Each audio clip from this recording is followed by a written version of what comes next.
Bachelor of Hotel Management లో university first rank, second rank, third rank. Sun International, Visakhapatnam, Hyderabad.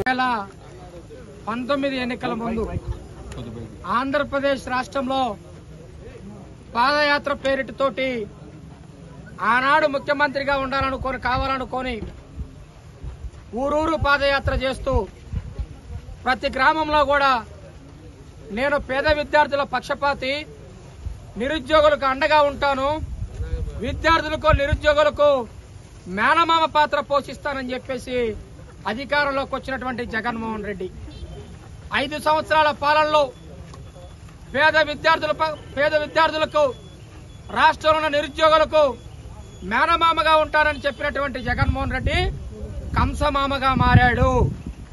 అందుకే 2019 నుంచి 2024 వరకు ప్రతి సంవత్సరం కూడా జనవరి నెలలో క్యాలెండర్ ప్రకటించినటువంటి క్యాలెండర్ ప్రకారం నోటిఫికేషన్లు వేస్తాను, నోటిఫికేషన్ ప్రకారం ఉద్యోగాలు భర్తీ చేస్తాను, 2,34,000 ఉద్యోగాలు ఖాళీగా ఉన్నాయని చెప్పి ఆ రోజున విద్యార్థుల తల్లిదండ్రులు, నిరుద్యోగుల తల్లిదండ్రుల యొక్క ఓట్లు దండుకొని ముఖ్యమంత్రి అయిన తర్వాత రాష్ట్రానికి అప్పులు చేశాడు.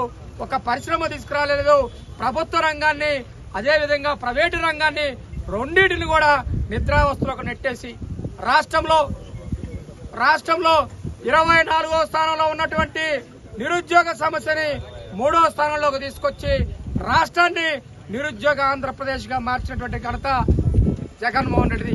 కానీ పాదయాత్ర చేస్తూ లోకేష్ బాబు గారు యువగలం పాదయాత్రలో కుప్పంలో చెప్పారు, అధికారంలోకి వచ్చిన తర్వాత ప్రమాణ స్వీకారం చేసిన 24 గంటల లోపు ఖచ్చితంగా మెగా డిఎస్సీని ప్రకటిస్తాం, మెగా డిఎస్సీ పైన తొలి సంతకం పెడతామని చెప్పి ఆనాడు ఊరూరు తిరుగుతూ లోకేష్ బాబు గారు చెప్పిన విధంగా ఇచ్చిన మాట నిలబెట్టుకున్నటువంటి లోకేష్ గారు ప్రమాణ స్వీకారం చేసిన 24 గంటల లోపే ఈ రోజున మెగా డిఎస్సీ పైన ముఖ్యమంత్రి చంద్రబాబు నాయుడు గారు సంతకం పెట్టారు. రాష్ట్రం మీద, రాష్ట్ర అభివృద్ధి మీద, రాష్ట్ర సంక్షేమం మీద, రాష్ట్రంలో ఉన్న పేద విద్యార్థుల మీద, రాష్ట్రంలో ఉన్న నిరుద్యోగుల మీద ఇది తెలుగుదేశం పార్టీ, తెలుగుదేశం ప్రభుత్వం యొక్క చిత్తశుద్ధి అని చెప్పేసి సందర్భంగా తెలియజేస్తున్నాను.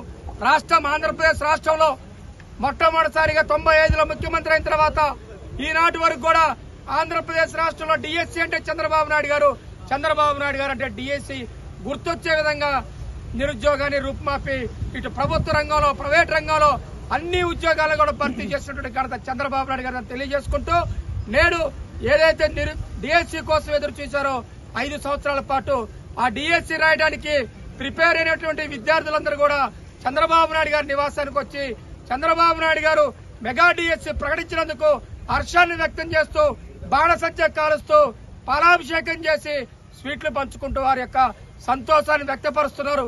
రాబోయే రోజుల్లో ఆంధ్రప్రదేశ్ రాష్ట్రంలో ప్రతి విద్యార్థికి, ప్రతి నిరుద్యోగికి కూడా రేపు నిరుద్యోగ భృతి ఇవ్వబోతా ఉన్నారు. అదేవిధంగా రాష్ట్రంలోని నిరుద్యోగుల మొత్తానికి కూడా ఒక ఆర్థిక మనోధైర్యాన్ని కల్పించాలి. నిరుద్యోగులు లేనటువంటి రాష్ట్రంగా ఆంధ్రప్రదేశ్ ని తీర్చిదిద్దే బాధ్యత పవన్ కళ్యాణ్ గారు, చంద్రబాబు నాయుడు గారు, లోకేష్ బాబు గారు తీసుకున్నారని చెప్పేసి ఈ సందర్భంగా తెలియజేసుకుంటూ సెలవు తీసుకుంటా ఉన్నాను.